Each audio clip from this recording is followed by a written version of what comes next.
चलिए इन क्वेश्चन के सॉल्यूशन पर आते हैं। ये आपके क्वेश्चन है सीयूईटी के एग्जाम के रेस्पेक्ट में काफ़ी इंपॉर्टेंट है। जो भी आपने आंसर फाइंड किया हो इनका, उसको डिस्कस कर लेते हैं। ध्यान से सुनिए। फर्स्ट वाले क्वेश्चन में हमें मीन प्रोपोर्शन फाइंड करना था। अगर मीन प्रोपोर्शन फाइंड करेंगे इन नंबर्स का, तो मीन प्रोपोर्शन क्या होता है?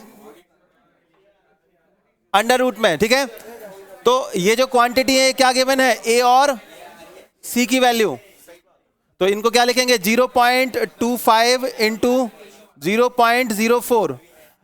जब भी कंफ्यूजन लगे कि 0.1 आंसर आएगा या 0.01 आएगा, तो आप क्या करो, सिंपल इनके पॉइंट हटा दो, नीचे 2 जीरो बढ़ा दो।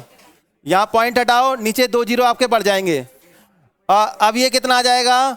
25 4 जा 100, और ये कितना आएगा? 10,000। अब 2 जीरो से 2 जीरो कट जाएंगे, तो ये कितना आएगा आपका? अंडर रूट में 1/100 को क्या लिखेंगे? 1/10। तो कितना आंसर आएगा? 0.1। तो फर्स्ट वाले का आंसर 0.1 है। ये सभी के समझ में आ गया? कितने लोगों का सही था? ठीक है। सेकंड वाले को देखो, यहां पर 3 नंबर्स हैं, इनका सम 124 गिवन है आपको। ठीक है, और साथ में ए बी और बी और सी के बीच का रेशियो गिवन है। इस इंफॉर्मेशन से सबसे पहला काम हम ये करेंगे, ए बी और सी के बीच का रेशियो पता कर लेते हैं। ए बी और सी के रेशियो पता करना है, तो ये क्या गिवन है? 2:3 ए और बी का। बी और सी का कितना है? 7:9। तो मल्टीप्लाई कर लो। 7 2 जा कितना आएगा? 14। 3 7 जा कितना आएगा? 21। और 3 9 जा कितना आएगा? 27। ठीक है, तो यहां पर जो रेशियो आया ए बी और सी का, वो 14, 21 और 27 आया। क्या इसको और मिनिमाइज कर सकते हैं? नहीं।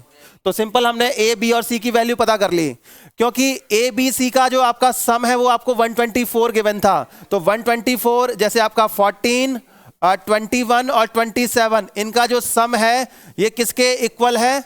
124 के। सम करेंगे कितना आ जाएगा? ये 62। तो 62 जो यूनिट है ये 124 के इक्वल है, तो मल्टीप्लाई हो रहा होगा कितने का? 2 का।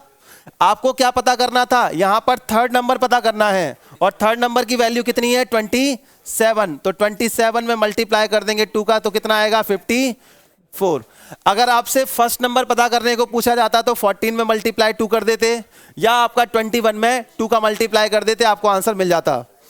इसको हम ऐसे भी कर सकते हैं कि ये 14x हो गया, ये 21x और ये 27x, सबका सम है ये 124 के इक्वल होगा। तो x की वैल्यू वहां से कितनी मिल जाएगी? 2। x की वैल्यू मिल गई, तो थर्ड नंबर 27, x की वैल्यू 27 इंटू 2 कितनी आ जाएगी? 54। तो ये क्वेश्चन समझ में आ गया सभी के? कितने लोगों का सही था ये सेकेंड क्वेश्चन? आते हैं थर्ड क्वेश्चन की तरफ। 27.5 इसका, हाँ ऐसी कुछ आएगा, देख लेते हैं।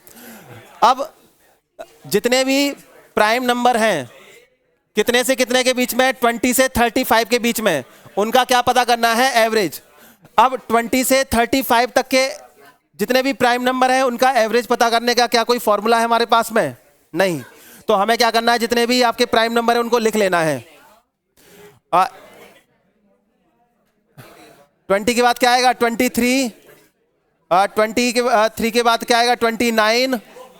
29 के बाद 31, और आपका 31 तक केवल ये 3 नंबर्स आएंगे। 20 से 35 के बीच में, सुन लो ध्यान से पीछे, 20 से 35 के बीच में जो प्राइम नंबर्स आएंगे वो क्या आएंगे? 23, 29 और 31, और इनको डिवाइड कर देना है किससे? आपको 3 से। तो इनका सम कितना आ गया? ये 52, 84 आ रहा है क्या? नहीं, 83 आ रहा है। 52 और 31, हाँ 83 आएगा। 83 को 3 से डिवाइड करना है, तो कितना आ जाएगा? 27.66। ठीक है, तो 27.66 ये क्या आ जाएगा? एवरेज आ जाएगा। ठीक है, ये किसका एवरेज है? 20 से 35 तक के प्राइम नंबर्स का। लास्ट क्वेश्चन, इसमें हमें ये बताना था कि व्हाट इज 20%। 20% ऑफ का मतलब क्या होता है? किसी इक्वेशन के रेस्पेक्ट में मल्टीप्लाई। 20% ऑफ 50% ऑफ 75% ऑफ कितना? 70।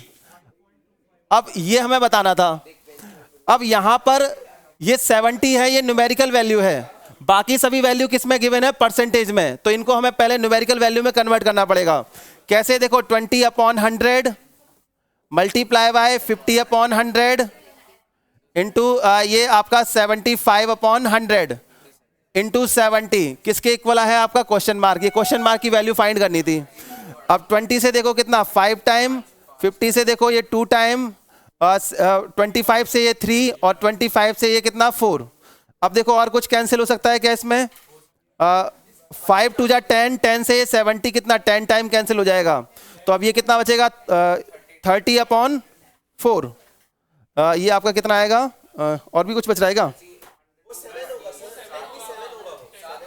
7 है, 7, तो ये 7 आएगा, तो यहां पर कितना आएगा ये हाँ ये 70, तो ये 7 बचा, तो ये 21 अपॉन कितना आ जाएगा 4, तो ये कितना आ गया 5.25। तो क्वेश्चन मार्क की जो वैल्यू आएगी वो कितनी आ जाएगी 5.25।